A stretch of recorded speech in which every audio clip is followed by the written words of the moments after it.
From an anthropological perspective, our civilization has passed through three major transformations. The Neolithic Revolution some 12,000 years ago, and hence the dawn of agriculture.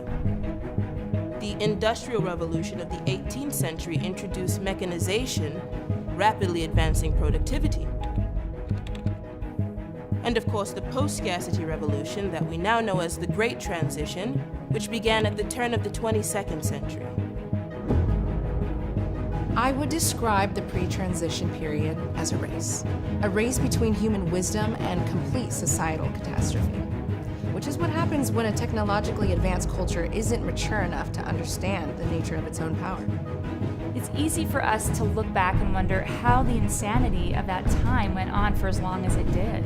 I mean, here we were as a species sitting on vast scientific potentials to ease social stress, improve public health, and find harmony with our habitat. And yet, our cultural baggage was so great. Loyalties to bogus political, religious, and economic philosophies so strong that we barely made it to the more stable world of today. And how did we get to this great transition? Well, it was quite the drama.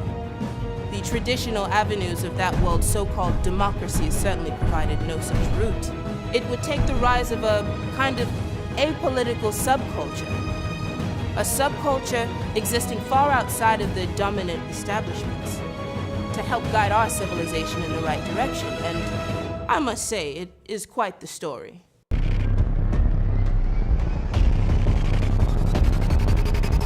They called themselves Concordia, after the ancient Roman goddess of harmony. The pro-revolution hacktivist group, world famous after a decade of subversion, suffered a major blow this week with the capture of leader John Taylor. John. Simon. Boy, are you a sight for sore eyes. Is this really necessary?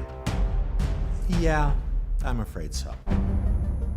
It was just last year they breached the accounts of the world's richest CEOs, extracting some $1.6 trillion, moving that money into virtually traceless charity donations worldwide. I assume you know why you're here and not in some vassal state being tortured, right? Theatrics.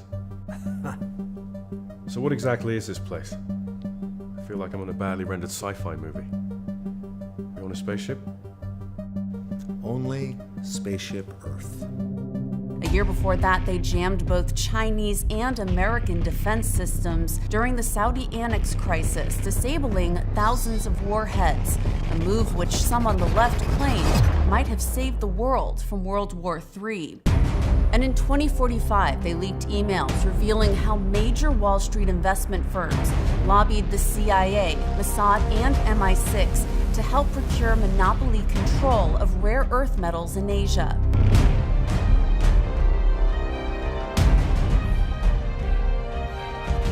I think we agree this is unprecedented to have a designated terrorist group becoming a pop culture fascination with public support of their anti-government and anti-corporate actions.